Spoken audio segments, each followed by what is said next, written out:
So this is the story of the Buddha, chapter number 4. So the stories about Siddhartha, the Buddha, tell us that he was happy for the rest of his life. He told many people about his way to be happy, which is what again? You can ask the students this. I guess you've already will have told them, had them act out or retold the recap of the first 3 chapters of the story. But obviously the Buddha's message is to stop wanting things.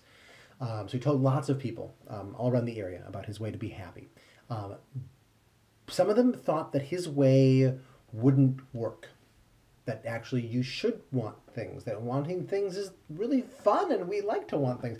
Other people did think it was work. A lot of people tried to actually do what the Buddha said and to stop wanting things, and they actually became happy as a result. But lots of people, they found it really hard to stop wanting things, even if they agreed with the Buddha and said that they should stop wanting things. So they go to the Buddha and they ask them, how do we do this? How do we stop wanting things? And the Buddha comes with an answer. He says there are 8 things to do with your life. He loves coming up with lists of things.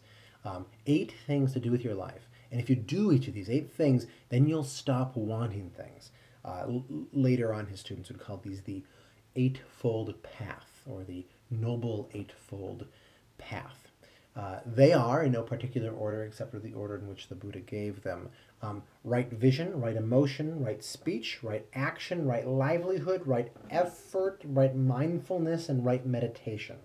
The quick version, you can, in the Google Doc, I give a link, or I give somebody's breakdown of what these each mean. I think a wise thing to do with the class at this stage would be to go through all of these things and sort of try to reword them. My attempt to do this, right vision means see what causes suffering and see how to stop it. Right emotion means stick to the path of stopping suffering, stopping wanting.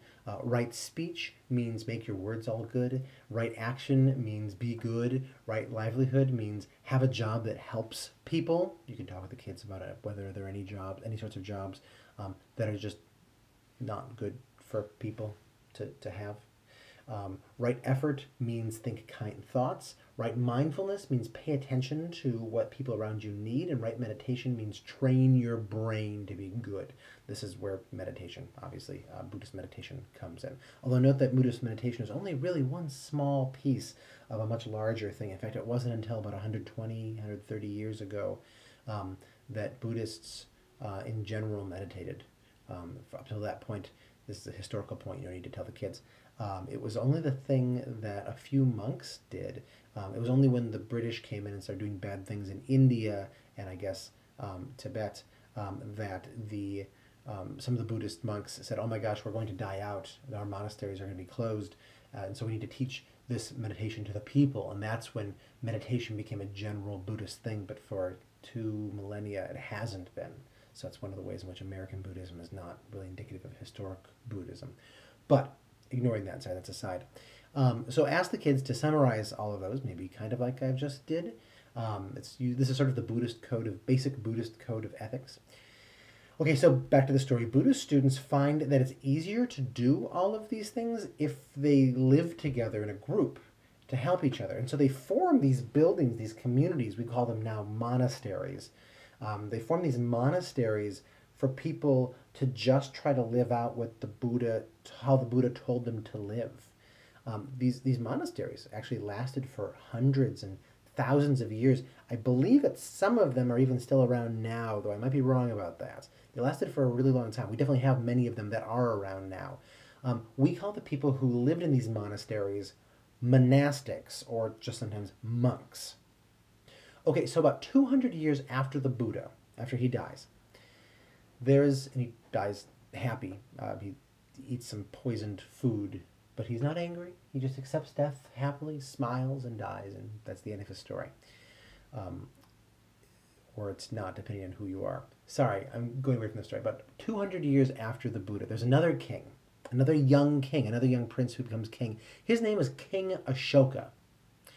One day, King Ashoka meets a Buddhist monk, and the monk told him the story of the Buddha. The monk was always telling people the story of the Buddha.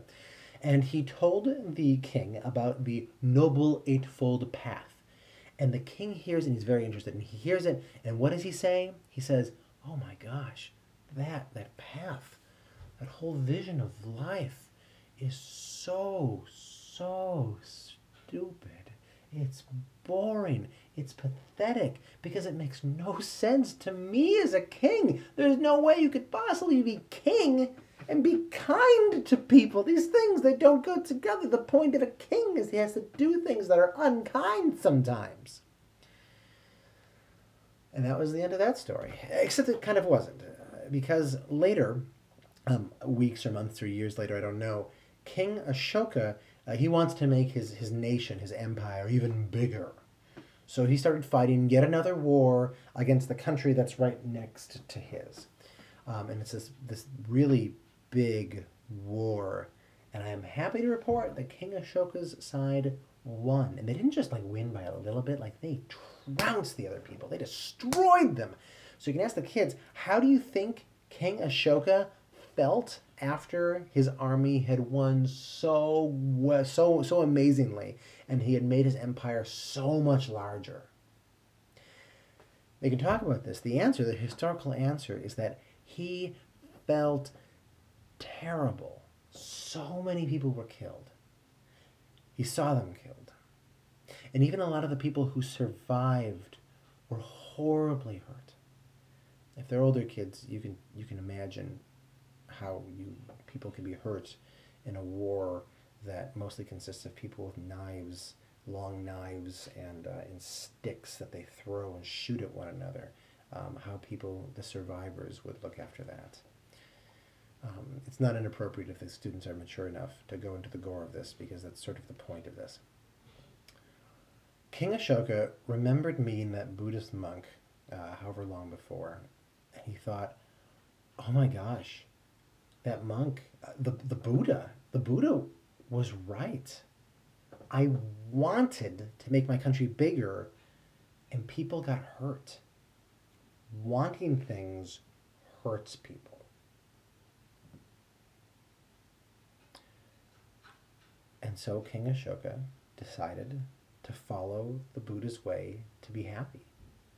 He stopped fighting wars, and no more people were hurt. Instead of fighting wars, actually, he decided to build schools, and he decided to build hospitals, and he decided to build wells for people to get water from. He built these giant buildings around his country that told people the story of the Buddha. And he asked some people to actually leave and go far away to other countries to tell other people about what the Buddha had discovered about stopping wanting things, about being kind to people. And because of King Ashoka, and because of that decision, the story of what the Buddha found spread throughout the world. That's the end of the story. I'm going to admit I'm unhappy with the way that the story ends, not about the spread of Buddhism. That's great. I mean, I find that the story should sort of climax with some sort of big question or big event or something, and I'm not happy with that. So if you have any ideas, please shoot me an email to ask me about that, brandon.hendrickson@gmail.com. And feel free to add some notes on our Google document. Thank you very much, and happy storytelling.